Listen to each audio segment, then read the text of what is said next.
willing to stop and proceed.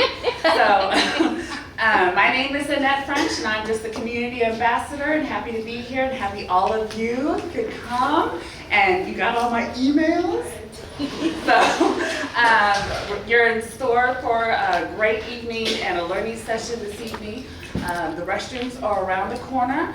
The last time I was here is when did early voting, so this is my place in my neighborhood. So without further ado, I'll go ahead and introduce Miss Delia. We both came from a home buying workshop at the Irving School District Administration Building. So we have no agenda, we're just gonna go with the flow.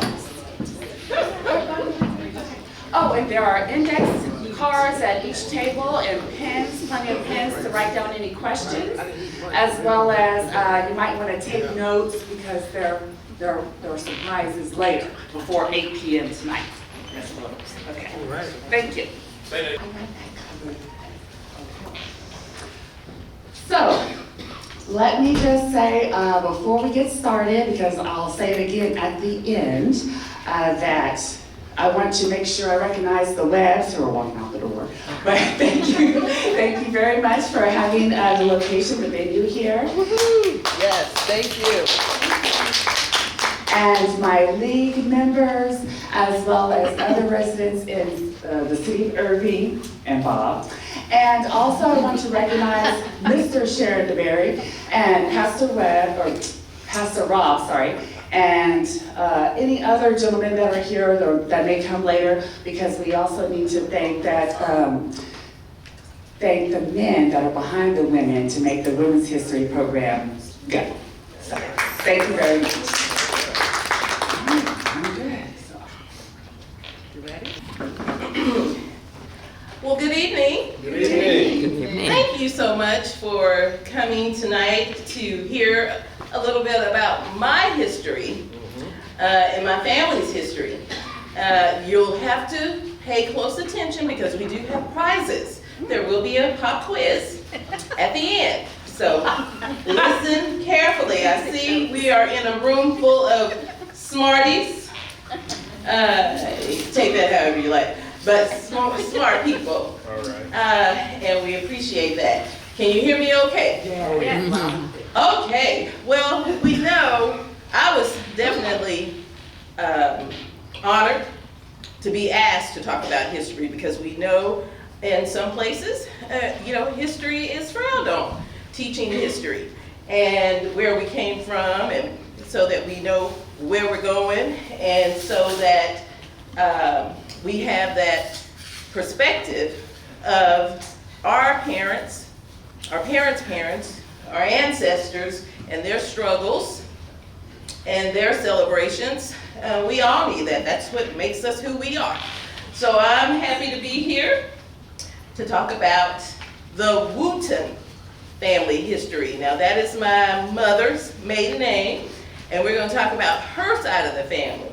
All right? So here we go. You'll learn how to build empathy, because that does build empathy. You'll learn personal stories, and you'll learn how to instill a sense of belonging.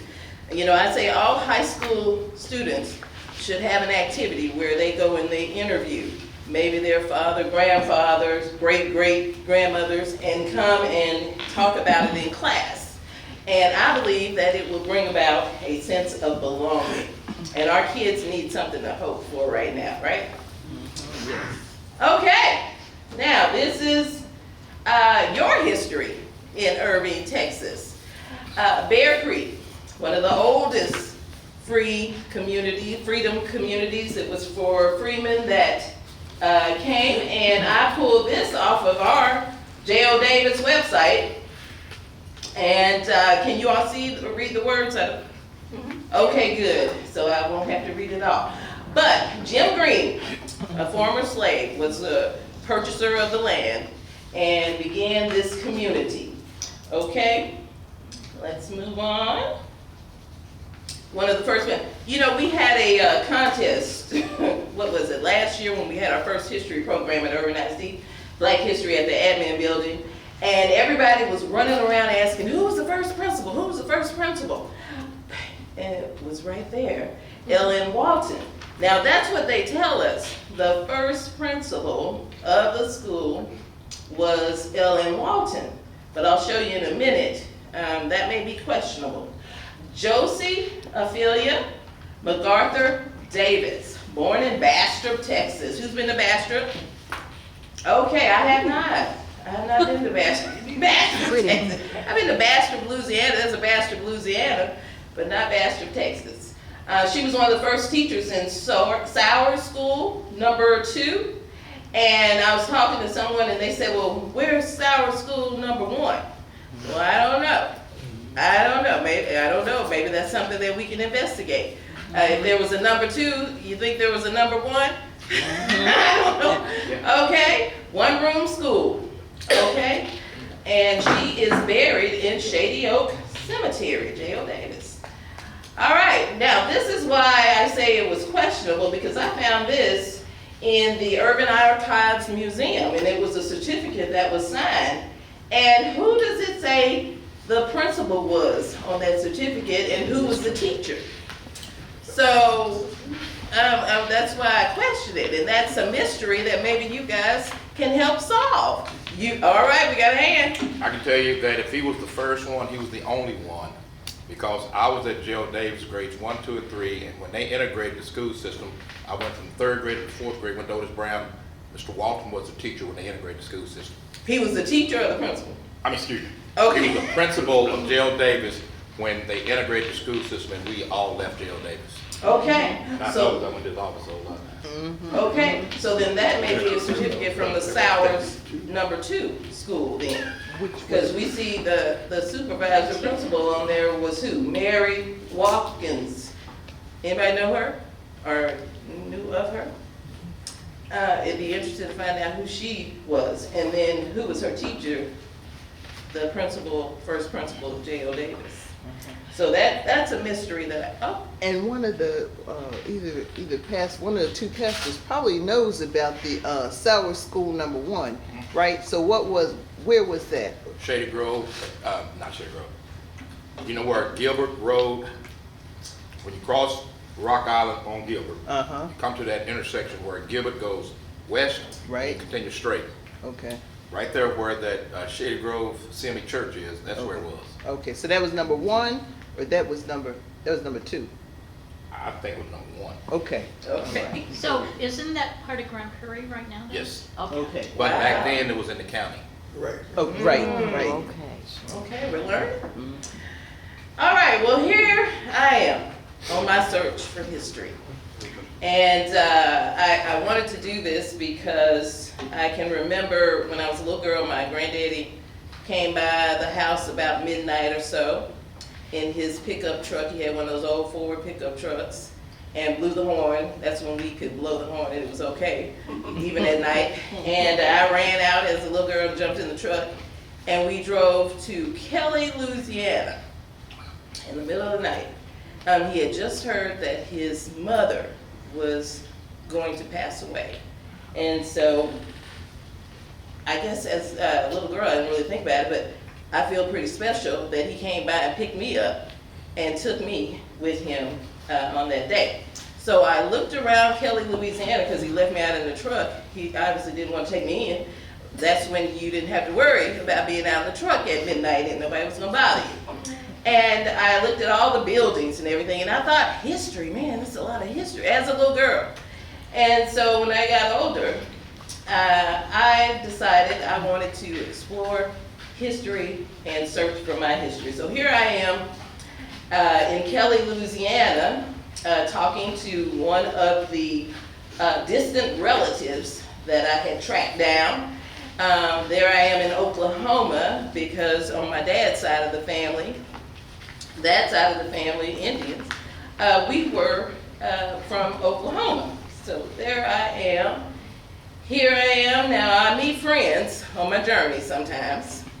And I had wanted to go to the Forks in the Road. Anybody heard of Forks in the Road, Natchez, where they actually still have the place where they bought and sold slaves? They still have it there.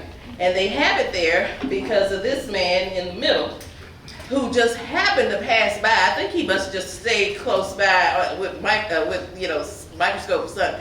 Because all of a sudden here he comes pulling up and tells me, they tried to tear this place down and I wouldn't let them. And he said, I made sure that it stayed because I wanted everybody to remember this is where they sold slaves. And he had, you see the Union hat in his car and had some other costumes in there. I'm not showing me in the other costumes. But he let me wear the hat and I took a picture and everything there in Natchez, Mississippi. All right, so Ancestry, wonderful site, but there's also a free site. Ancestry, you pay about $99 if you want to go on that.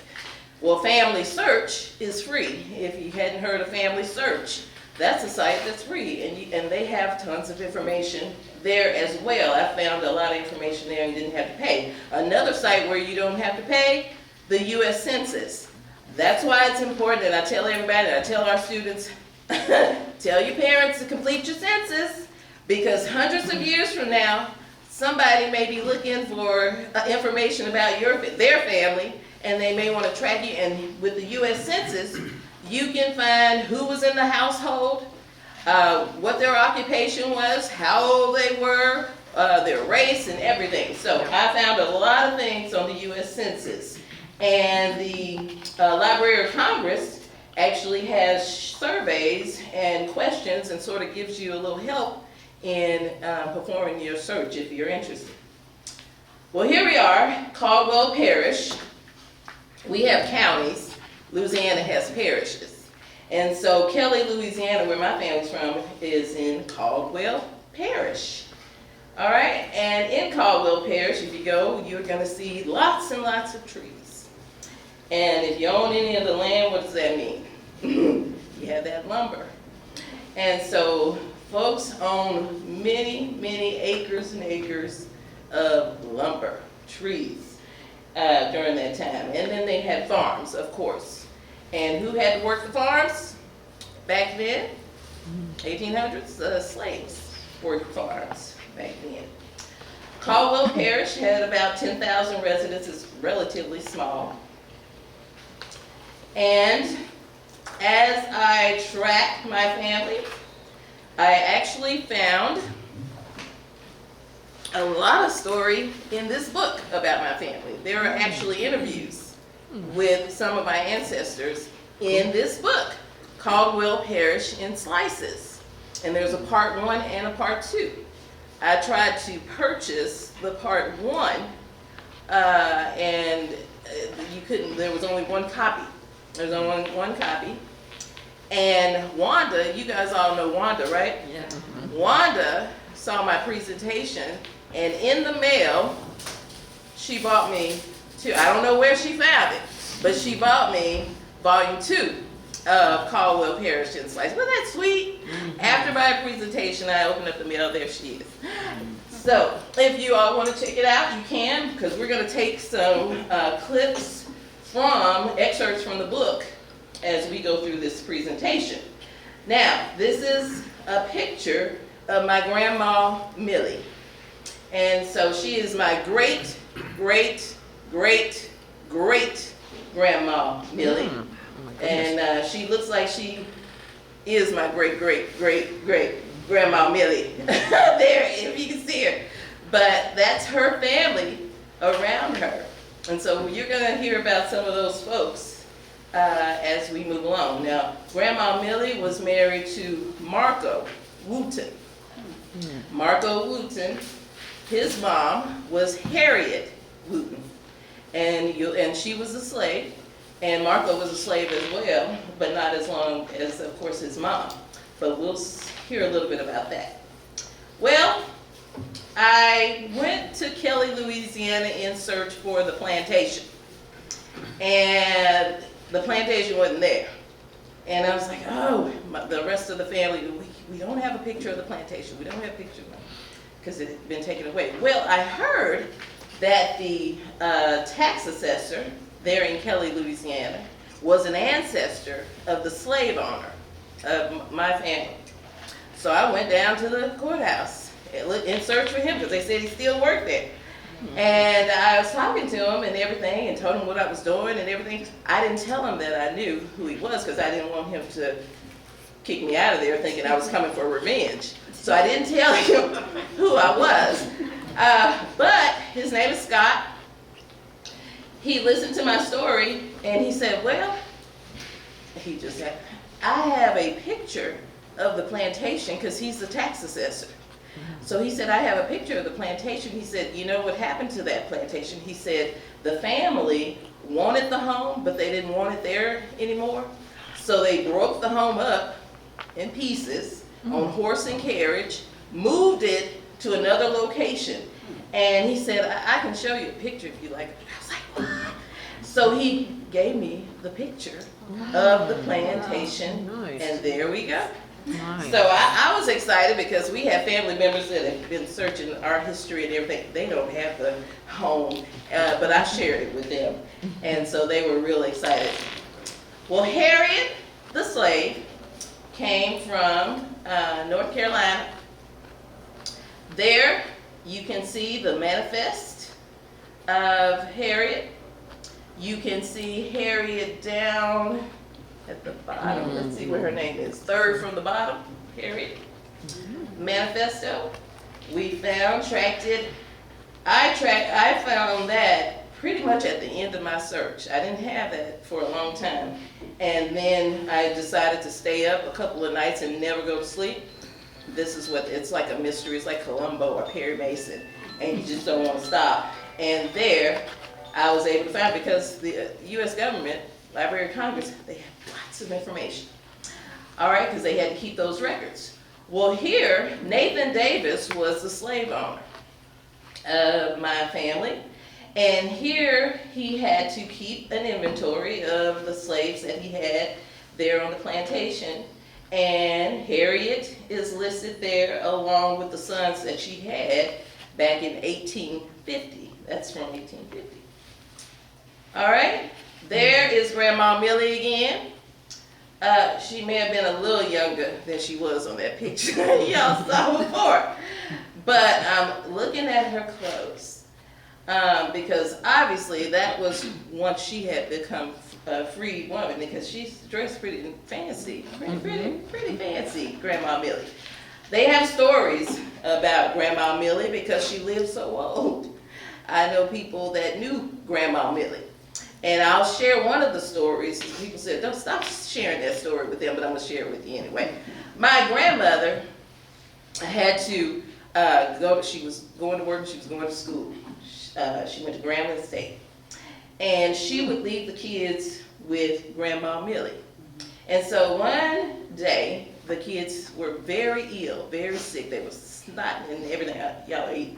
But anyway, so Grandma Millie went out back. They had animals and cows and all that kind of stuff, collected some things, brought it back into the house, and put it on the stove and brewed some tea. Cow chip tea. And my uncle told me this story. And he said, it was pretty good too. She put honey in it and everything. And he said, I can tell you one thing, we didn't have a snotty nose. And he said, in fact, I don't think we ever had a snotty nose after that. But when his mom got home, my grandmother, she had a fit when she heard what Grandma Millie had done and how she rectified that problem. Well, Harriet had boys. She didn't have any girls. And my line is the Marco Hooten line. Notice that some are white and mulatto. Now, you remember Grandma Harriet, the slave, she was on the plantation. Now, how in the world, I don't know. She had black and white kids, but she did, so we can only imagine, right? She had Kosciuszko and Allen were black and white. All right, Nathan Davis, look at, let's see, okay, it's not on there. Okay, Nathan Davis, here is from Caldwell Parish and Slices. Nathan Davis was an outstanding Baptist preacher. Now that's in Caldwell Slices. I didn't say that, but that's what they said in the book. His plantation was surely the largest and most prosperous in the hill section of Caldwell Parish, Keller, Louisiana. And then look at the bottom. It says, the exact spot of this plantation home is now owned and occupied by an elderly Negro man, Bob Wooten. So that was my uncle back then. And it said, who admits that he is over 90 years of age. So he was being interviewed at that time. He says, Bob still remembers Massa Davis and his wife, Missy Lizzie. This was pretty cool. I just took a trip to Washington, D.C. And I had read the book, and saw these names in the book, because he recalled the life of the old plantation as told by his father Marco, and then down at the bottom it says that he was licensed him to preach, ordaining him elders Asa and Thomas. Well, when I was at the Library of Congress, they had a book that was the history of Caldwell, pictures of Caldwell, and there was Asa and his wife. Obviously, Asa was the elder of the congregation. So I said, wow, I got a picture of the guy they mentioned in the book. Now, he looks not happy. I don't know if he was always that way, but she wasn't happy either. So not sure what kind of elders they made for the congregation. When they took pictures back then, you did not smile. It That's was right. a solemn occasion. Okay. Yes. Well, there we go. Too. That explains Yes. it. Thank you. Thank you. That's a straight brown. Thank you for explaining that. Okay, because they really look like they just had That's why the something morning bad to says eat. smile. Okay. Here in my mother's picture, my grandmother's photo album, she lived to be close to 100 years old as well. And all I wanted was her photo album. And so I found that picture, and on the back of it, it said Harriet. Now, I don't know if somebody drew Harriet or somebody actually took a picture of Harriet, because Harriet lived to be, old as well. So I don't know. I don't know if that's a picture, a drawing, or whatever, but in my grandmother's photo, there it was, and it had on the back, Harriet. It said Davis married a wealthy widow, Elizabeth Wooten, and then he became the master of the slave in the plantation. Because originally it was Elizabeth's first husband, he was the Wooten. And then she married the minister, and he inherited the plantation. And he says, the author of the book, his darkies were generally well behaved and loyal to their masters. Like most planters of the South, he was in sympathy with the Confederacy. So if anybody thought that, he was the slave master and he really wanted the slaves to be free, I don't think so. All right? Okay, Rob Wooten pointed out many of the old landmarks of slavery time. The old Davis, and that picture right there was in my grandmother's. So I pulled that out. I was like, I don't know what cisterns, maybe somebody can tell me what cisterns are. The cistern steel. It's a well, okay. Well, I guess that's not a well. But I saw that picture, I said, well, maybe that's the cistern. But I don't know what, but that was in my grandmother's belongings as well. And she had always said that Marco, he was more liked by those slave owners then because he knew how to do the shoes on the horses. What do you call that? Horseshoeing. Shoeman. He was a shoeman. Yeah, And he knew how to the do horse, that. yeah. And so he was a hustler, and so he was more liked than the others because he had that skill. Now it says that he also pointed out the old cemetery across the road directly from his house where old Massa and Missy lie buried. A cemetery now the burying ground for the colored community. So, of course, all the Wootons back then were buried in the cemetery, and I found out that Massa and Missy were the only white folks in that cemetery. Everybody else was black, and the slaves. All right, so slavery in the 1800s, it did exist. The stories in that book are true, because these were some newspaper articles that I gathered from way back in the day. Sheriff sales of blacks, those that were committed to jail, the runaway slaves that they were in search of. And notice what it says down at the bottom on the third one. It says, the owner of said Negro is hereby notified to come forward, this was a runaway slave that they had caught, and pay the charges and take him away, or he will be disposed of as the law directs. So we can only imagine what that was.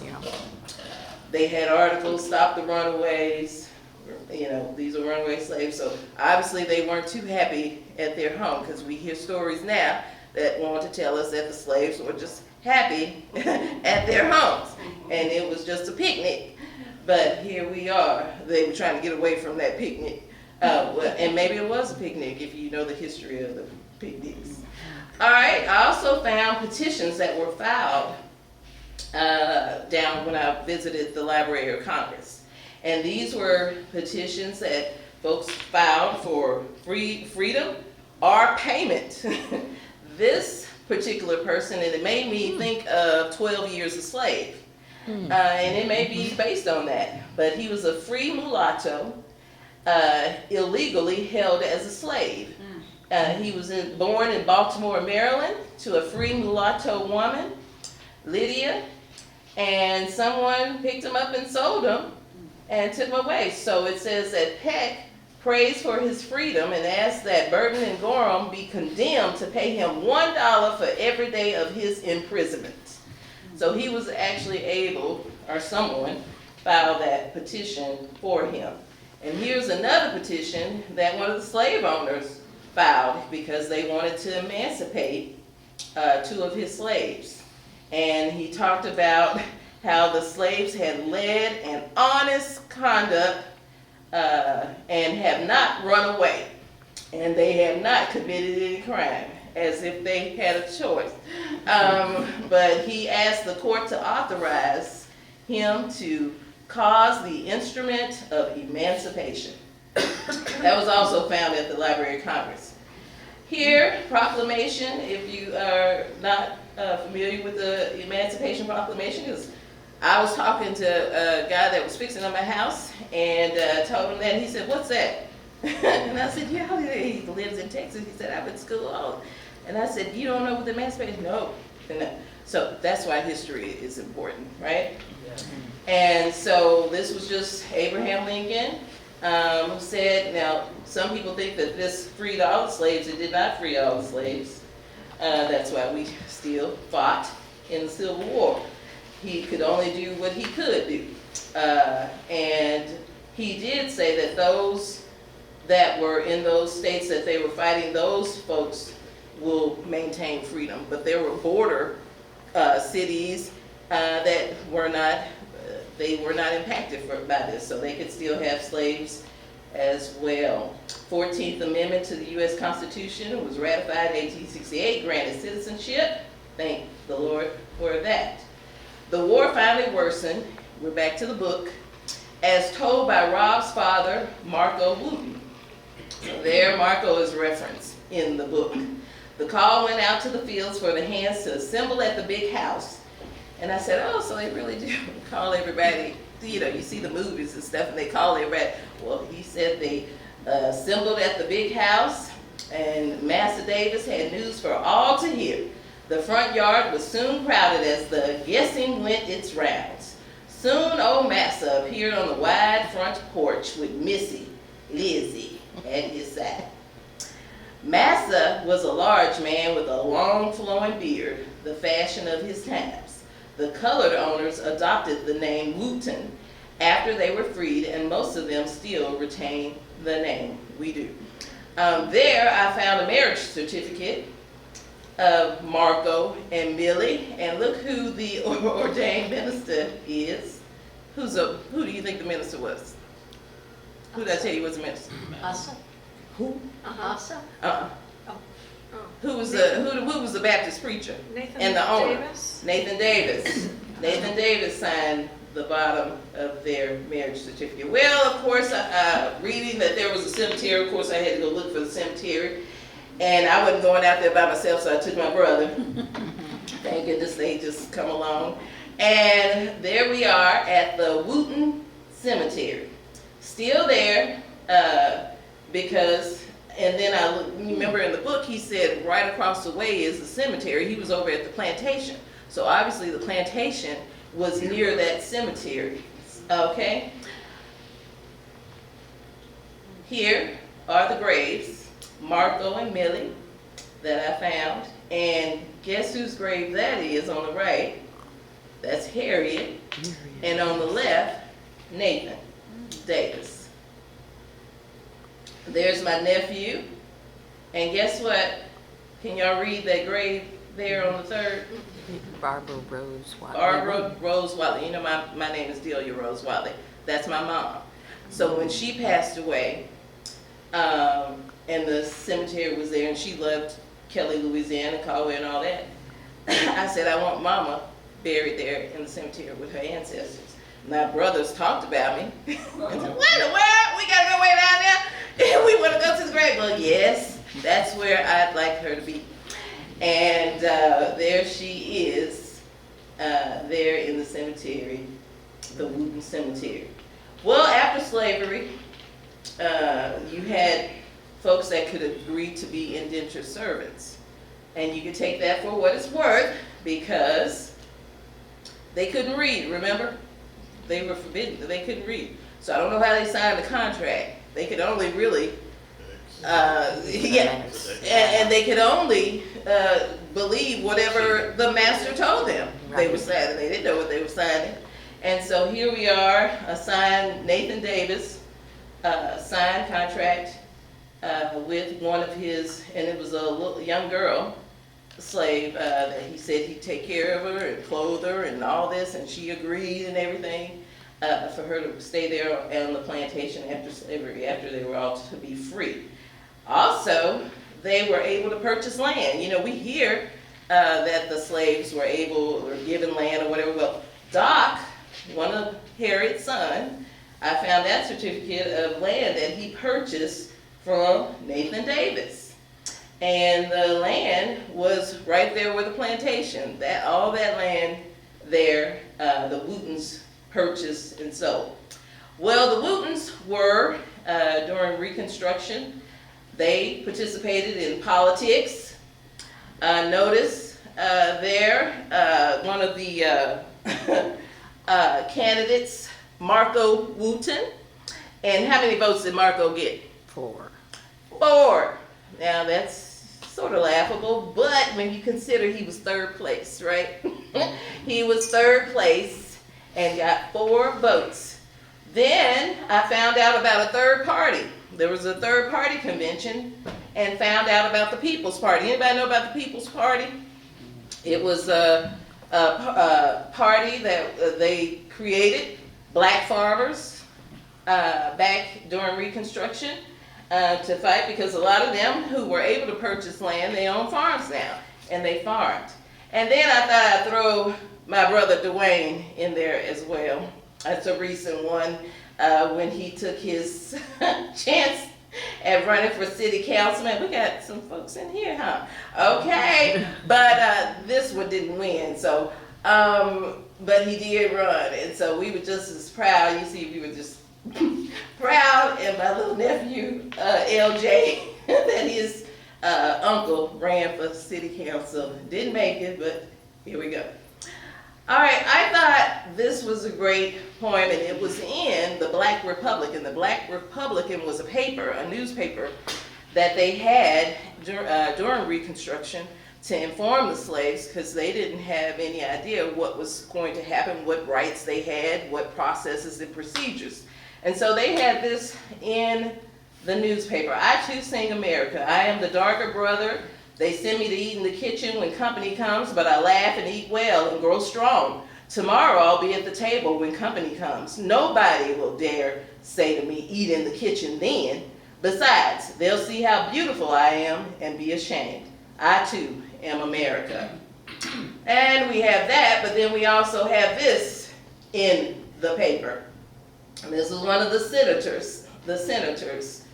And he's having trouble now with Negroes serving in Congress. And he says the Kansas speaker suggested an educational standard as a remedy for Negro ignorance. And Senator Tillman delivered a striking speech. God made a Negro inferior to a white man, said he. As Africa proves, I will not put him back in slavery, but he shall never govern us. You wouldn't let him, and we are as good as you are. And we will see him in hell before we will permit it. We don't intend ever to let him get on our backs to govern us. When you hold sacred the 15th Amendment that says the races are equal, you add fuel to a race war that is bound to come. I do not believe in lynching for any crime but one. When a Negro assaults a white woman, the only thing to do is to hunt him down and put him out of his miserable existence as soon as possible. We are doing this and we are going to keep on doing it. And if you don't like it, you can lump it. So that was alongside the slaves becoming free. They weren't too happy, were they? Well, did they lynch folks? Yes. And they lynched this was in Monroe, Louisiana. This is where I grew up. Found that in the paper, and that was in 1913. And he was lynched because they said that he said something. They said he insulted a white girl. Now, what could that mean? Entail, maybe he looked at her. Who knows? He looked in the eye, I don't know. But the white men who were angered at him, the angry mob of white men, met at the Monroe Grocery Company to design a plan for getting him out of jail and lynch him. And here they made a false call to the police. They had a whole strategy and pulled him out and took him wearing underclothes. He didn't resist or even say a word when he was taken from the cell to be lynched. He was lynched in front of Negro Knights of Pythias. Is that Pythias Hall? August 5th, 1914. Henry Holmes was lynched for murder. Here's Lincoln in his Gettysburg Address. All kids should know about Lincoln's Gettysburg Address. Again, the importance of history, because folks will say, well, the Civil War was for this, and it was for this. And take it from his words. When he talks about I think, which is a great address, if you want to know why they fought and what they fought over and what his beliefs were, well, there we go. There we go. This was also something that they had posted in the Black Republican, and a lot of people were surprised, because some people say, well, Lincoln really, it's not that he didn't believe in slavery and whatever. I read this, and to me, it made me feel good. So good that I went down there to the statues in Virginia and stood in front of Lincoln and took a picture with my nephew on the flag. But it says, I repeat the declaration made a year ago that while I remain in my position, I shall not attempt to retract or modify the Emancipation Proclamation, nor shall I return to slavery any person who is free by the terms of that proclamation or by any of the acts of Congress. If the people should, by whatever mode or means, make it an executive duty to re-enslave such persons, another, and not I, must be the instrument to perform it. So I thought that was courageous for him, and I went and took a picture. There's a Black Republican. You can go on the Library of Congress, pull it up. That was a newspaper for Louisiana. They probably had newspapers wherever you're from. and you can actually just read. You know, they had the shooting of Abraham Lincoln in the paper. It was posted, not in the Black Republican, but there was another newspaper that I pulled down. And in the Black Republican, immediately after the shooting, you can sort of trace the history of what was going on during that time. And I thought that was pretty neat. They had the plantation regulations posted in the Black Republican. And this is that, you know, these slave owners had to start paying the folks that were living on the property if they were to still work for you. And there were the wages. I don't know if y'all could live off of those wages, but at least they were getting something. $8, not a week, but a month. But they had these classes will be down at the bottom. The engineers, foremen, and mechanics will be allowed to make their own contracts. I thought that was neat, so they could actually make their own price and set it if you had those skills. Here we go, more lynching after the Civil War ended. We still had lynching. Here we had Negro teachers, and I thought it was pretty neat, me being an educator. Rules for the teacher. You will not marry during the term of your contract. You are not to keep company with men. You must be home between the hours of 8 and 6 a.m. unless attending a school function. You may not loiter downtown in ice cream stores. You may not travel beyond the city limits unless you have the permission of the chairman of the board. You may not ride in a carriage or automobile with any man unless he is your father or your brother. You may not smoke cigarettes. You may not dress in bright colors. You may under no circumstances dye your hair. You must wear at least 2 petticoats. Your dresses must not be any shorter than 2 inches above the ankle. To keep the schoolroom neat and clean, you must sweep the floor at least once daily, scrub the floor at least once a week with hot soapy water, clean the blackboards at least once a day, and start the fire at 7 a.m. so the room will be warm by 8 a.m. You want to be teacher under those rules? So, I think we have something to cheer about, that we have come a long way. I mean, but colored teachers made $1,100, $1,125. Yes, the total, you see, that's the total. Oh. The total for the Negro teachers. Oh, You see what the For all of total, look at the total for the white that's for teachers. all of them. Yeah, for the month. Oh. Yeah, 11.5. See, Effie Wooten made $40. I see the white ones, yeah. Yes. Yeah. Yes. Uh-huh. I commend the ones that went ahead and went through all that just so they could see. Woo. Mm-hmm, mm-hmm. They wanted to make a difference. Well, they had agricultural school there, that blacks were able, I would imagine some of those pictures there, some of my relatives are probably in that picture. Our relatives contributed to the Red Cross. I pulled from the newspaper their contributions, and I thought that was pretty noble, because they didn't have much money, but they contributed to the Red Cross. And I found my grandmother's mom.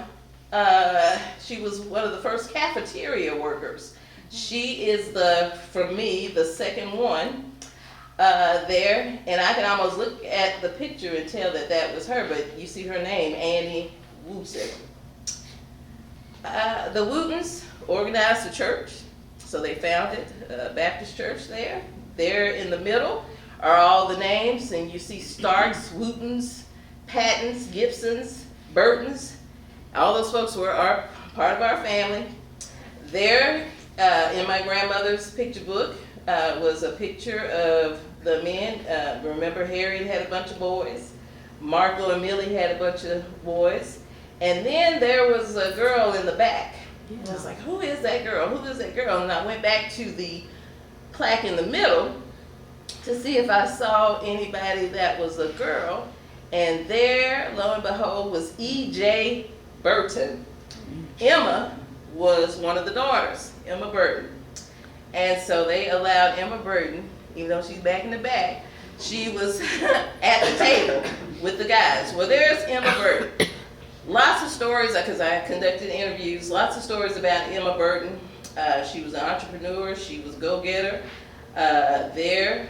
She opened up a store. They got run out of Louisiana because they had a piano in the house out here, and you weren't supposed to be able to afford a piano.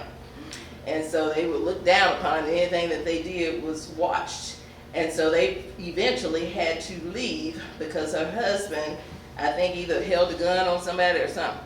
And they went to Arkansas. That's where my best friend Tam, teacher at Thomas State, and her mom. So we may have some connections when they fled to Little Rock, Arkansas back in the day. Well, going through my grandmother's pictures was so much fun. Because, again, I said it's like Columbo or Perry Mason. I found a picture of two little boys, and I was like, who are those two little boys?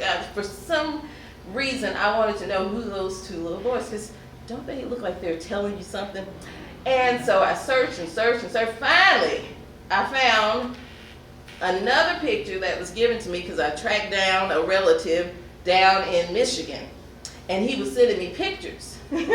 He sent me both of those pictures. So I found out who the two little boys, those belonged to my grandmother on her father's side. They were Burtons, and they had, one of the, Sophie, had two sons, and those were the boys, her boys. Well, I found this picture in my grandmother's photo. I was like, well, she must be somebody that passed for white, you know, because they did have the mulattoes, they looked white. So I said, she must be in our family. Well, no, unfortunately, we don't have a celebrity there. I found out that Annie, the cafeteria, remember the cafeteria, went to Oklahoma, and she worked for a celebrity, and she lived in the back of the house. They had a little room for her in the back of the house. And the name was Patty Page.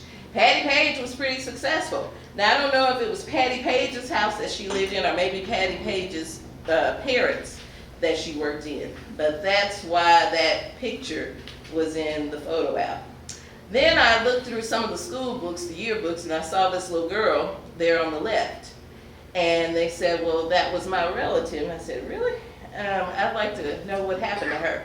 Well, I found a marriage photo. And there the poor thing is there in the middle, and she doesn't look happy either. Were they still frowning with the photos? I just think she was not happy about getting married. But maybe she was. She looks unhappy. Yeah, she looks unhappy. Whoever's on the far left looks pleased. Yes, she does look happy. But I'm telling you, the bride and the groom, if it's, I don't know who's the bride, I don't know if it's the two in the middle or the one on the side. She married Troy, who was my granddaddy's brother. And so I don't know if Troy was the one in the middle or Troy on the end, but she just did not look happy. But she didn't look happy when she was a little girl in school either. So, okay, well, I found these photos. And I saw the two little girls. Well, guess who the two little girls are? One is my mom, the tallest one, and the other one is her sister. And then the other one is my granddaddy's sister. And then they're my granddaddy. You know, they told me that my granddaddy was a gigolo. From that pose, you could almost tell he really thought he looked all that in a bag of chips, I do believe. Not to mention his car. Well, they were entrepreneurs. They opened up a grocery store, the Wooten's grocery store, and I talked to somebody who actually remembers the Wooten grocery store, and they said, man, they had the coldest, best sodas on the planet. And I was like, the coldest, best sodas. I guess because they were so cold, it was probably hot outside in summer, and it just tasted wonderful when you got your lips around that cold ice soda. But I remember my granddaddy used to have me put them inside of a ice chest, or I don't know what you call it, but you would open it up, and you'd have ice in there, and he would make sure plenty of ice, so everybody knew that when they came to Wooten's Grocery, they were going to get a cold ice soda. Well, there's my Aunt Matia. I met her. In fact, when I would come from school, I would always want to run to her house and hear stories, because she would tell me so many stories. Well, Aunt Matia, I didn't know she was as wealthy as she was back then, because she didn't act like it. But she, back in the day, I found pictures in my grandmother's photo album. She had gas stations. She had 2 gas stations. She had rental property. She had a grocery store and everything. And I found her will. And she left everything to my uncle, my grandmother's son, James. She said because he's probably the only one that will take care of me when I get sick. So she gave it to him. So he was the only one happy coming out of the lawyer's office. Even my grandmother was upset with him because she didn't get anything. Well, the Miller building was a building where black businesses were, and there's a picture of it. There's the Miller. We actually had, my uncle's son had a hotel in the building, but they say on the top floor of his hotel, they would shoot, what do you shoot? Not dice, but crap, yeah. They would have that, and he'd be there all night long. Well, he lived with my Aunt Hattie, who lived to be over 100, both of them lived to be over 100 years old. I didn't know if they were relatives or husband, wife, because they would fight all the time, and she would tell me, you know, went out there and gave those women all your money. You can't come up in here. Now, why is she being so mean to her husband? Well, it wasn't a husband, it was a nephew. They just both were, looked about as old as each other. So, as I continued the journey and found new family members, here my visit in Washington, D.C., someone had told me, you know, you have relatives in Washington, D.C. Well, my brother was at a function and sitting across the table from this lady, that's my brother, on the right, closest to me. He was at a function and they were, and this was the day they met. She was sitting across somewhere and they were looking at each other and they said, wait a minute, something about her. And she was saying the same thing about him. You know, we gotta know each other well. So they got to talking, they were like, who's your mama, who's your dad, and the lady said Clara. Well, Clara was my grandmother's name. And so my brother said, Clara, that's my grandmama. And she said, Cousin Clara? And so anyway, they were related. So of course, I had to talk to her, and I got a picture of her and her husband. And in the middle is my brother's daughter, the tall one next to me. Doesn't she look similar to the girl? Yes, yes. And so, and her name is Chevelle. Here we are. When I was in DC, of course, I had to call them together. We all took a picture, went out to eat and everything. And I met Chevelle's brother, Lavelle, as well. So here we are, a brother and sister, and then brother and sister. Is that not neat? So those are the things that you can uncover if you do your history search. Here, found some Burtons. There's a picture of Cousin Chris. Well, I took the picture of one of the Burtons and put it next to Cousin Chris. Is it me, or do they look very similar? Oh, yeah, they do. I think Cousin Chris might have had a daughter. But anyway, they're related to us, and she says they're related by Cousin Chris's cousin. But they look pretty similar. Back in that day, I heard a lot of stories. I won't share that with you right now. That's another book. Here I am. I found a family because I found Ron Johnson, and he sent me a picture of his family. His mom and dad, and Ron is, I think, the little one in the middle. And but I looked at her and I couldn't find anybody that looked like her, but so I just took a picture of me. I said, well, I guess I could look close enough. Here we go, Suzette and Suzanne, the husband and wife on the left. She has a twin sister.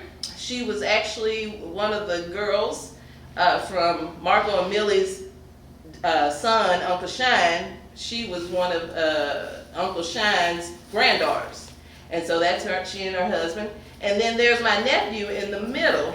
And I tried to find a picture that sort of looked, and I thought he looked a little bit like her. Well, he is a celebrity now. He actually just won an award there in Hollywood for photographers. But here he was at the Color Purple with Oprah. There is another relative I found that lived maybe about 20 minutes away from me. Tracked him down, and within a couple of weeks he was at my house. James Starks. And it was a good thing too, because I had gotten some work done on my house and the folks had left and the house was undone and everything, the contractors and all. And he told me that he was a retired contractor, owned his own company, called some folks from his past, came and finished my house for me. So that's a good uncle, James Starks. I was glad I met him. Wow. And then here I am with more family members. here are the future generations of kids for the Wootons as we continue on. Pictures and things, what we will turn out to be, I don't know, because we are a little loco. There we are again, pictures. My cousin's favorite picture is that one on top. If you can see, I don't know what it looks like. But one day we all wanted to go somewhere and we only had one car. And so we said, well, we can make it work. We can make it work. So we just threw everybody in the car. Yeah. Threw everybody in the car and went on down. We weren't going far, we were just going to my grandmama's house. So we Hang them took from the everybody top in of the the car and we went down to my grandmother's house. And then that's how we behave at weddings. That was the wedding with two of my brothers and his wife clowning. There, more babies, more kids in the family. Well, here is, to me, a very emotional story. Because my granddaddy passed away, and the only living relative was his sister. And she was in close to New Orleans, Louisiana. And I knew that, you know, she didn't have any family there and everything, and granddaddy was gone and everything. So I said, let me go try to find where she is. She was in a nursing facility. And found her, and we've been friends and buddies ever since. But what was great is that I took pictures while I was there, and I put it in our family chat and to all the people that I met. And now she has visitors coming to, she didn't have visitors coming. Now she has visitors coming to meet, visit with her and everything. There's her brother with my grandmother. They were in the newspaper, and, you know, because like I said, they were store owners there in Monroe, Louisiana. Continuing the legacy, there's me, my mom, my grandma, and my great grandma. Oh, nice. And there we are.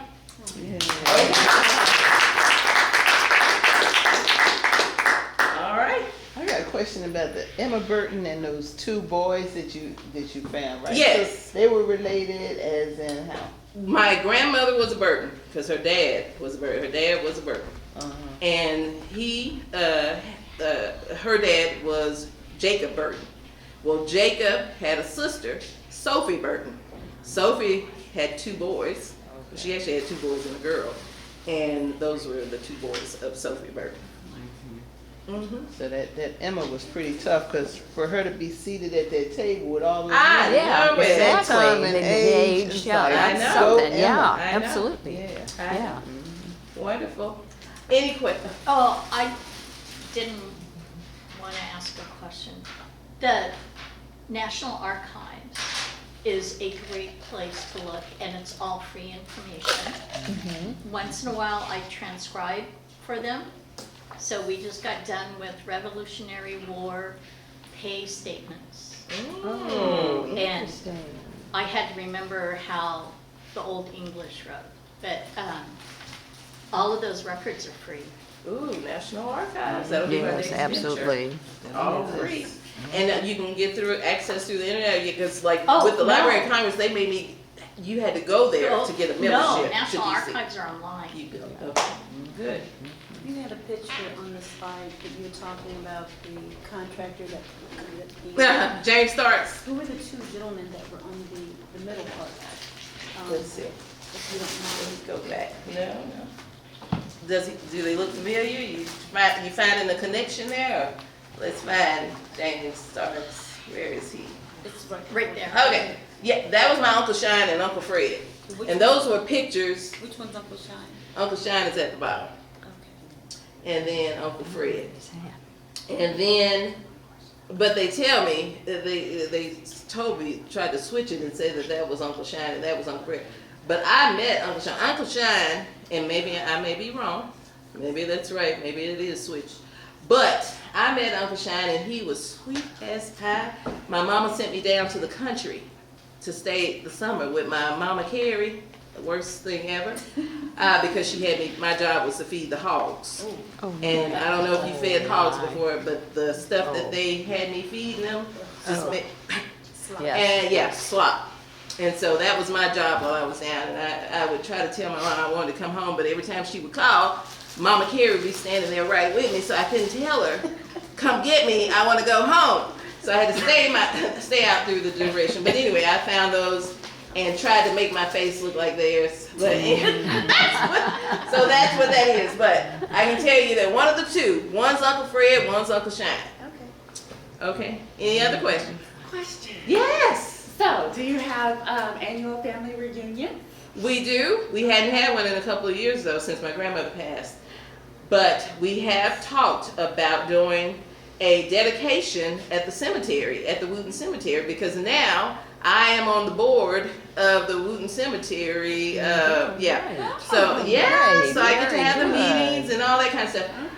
And so we are talking about having a dedication of the grave, Harriet the slave, that's buried there, and getting her a new plaque and everything, and putting the sons and all that on the plaque.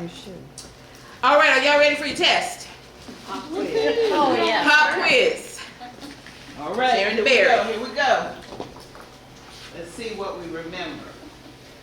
Now, as Miss Annette has said, okay, I'm gonna ask certain questions, right, that come from Delia's presentation, and we will allow time at that point for someone to answer the question if you happen to know the answer.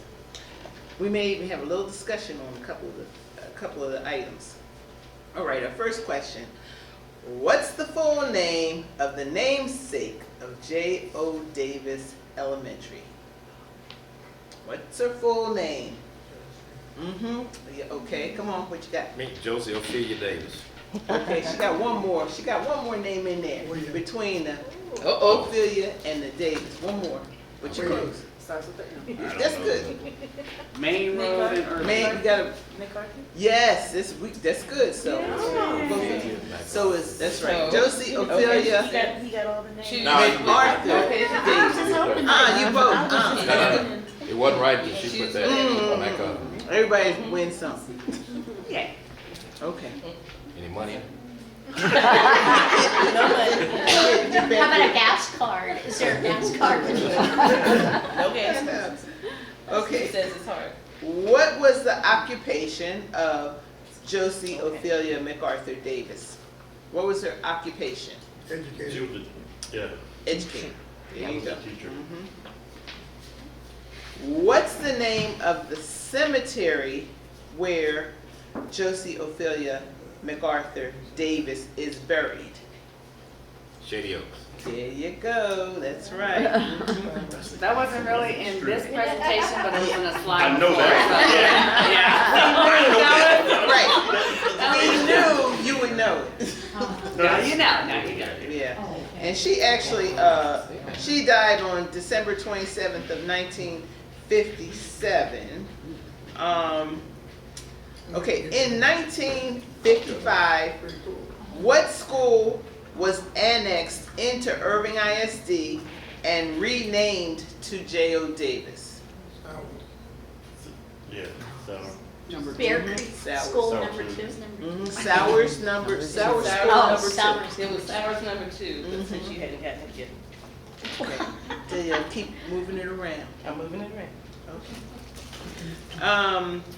What occupations were mostly shared by freed slaves?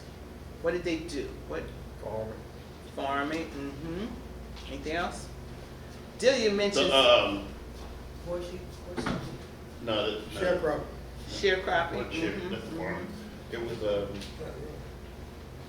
Delia mentioned something about trees and all on the plantation land and whatnot. Holstering? Forestry. Hosting or holster? Holstering. that was what. We talking about the horse thing or horseshoe? The Oh, Yeah. horseshoeing? what's that called? Holster? Blacksmith. Blacksmith. Yes, you remember. Holster, that's it. Holster. All right. What is the period of time after the Civil War when enslaved people were freed? What's it called? Reconciliation. Reconstruction. A reconstruction. Reconstruction, very I good. know what it is. No, I know what it is. That's a Bible verse.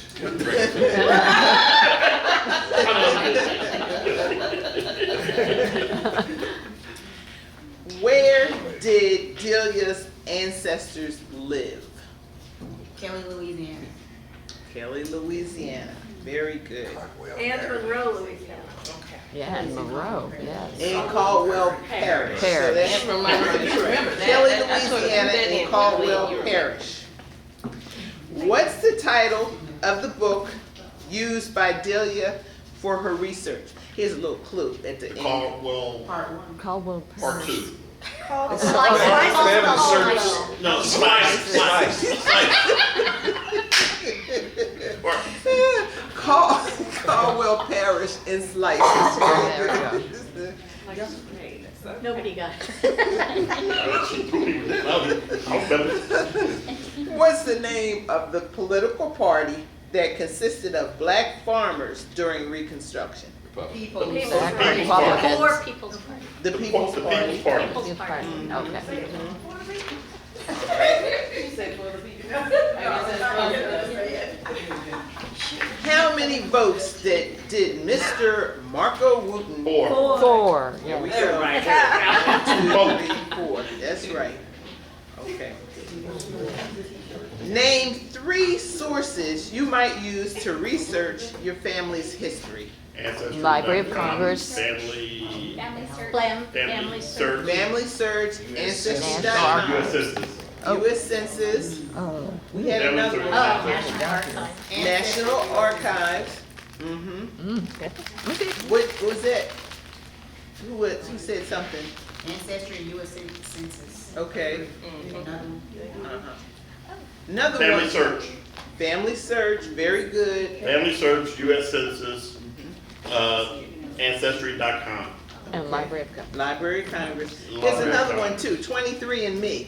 That's the one that does the Oh. DNA stuff. It analyzes DNA. Yeah, it's not free. The ones that's not. It's not very. Excellent.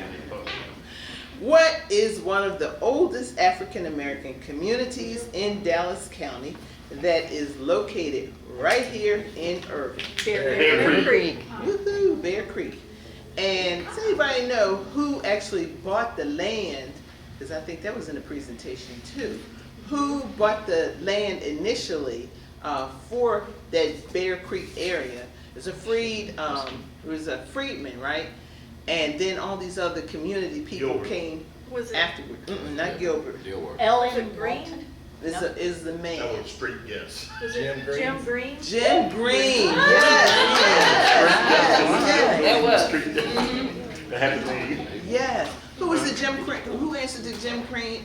Yes, nice, very nice. That's right. Okay. And then let's see. Who hadn't gotten one? Net do it. She just got something. Okay. Something. Thank you. Who was an outstanding Baptist preacher that was in the presentation? So we have outstanding preachers. According A couple of them to in this here. book, Davis and Davis, yeah, according to the Exactly. book, yeah. outstanding is Yeah, questionable. questionable, yes. What was the name of the newspaper that was brought up in the presentation? Black Republican. Black Republican. Absolutely.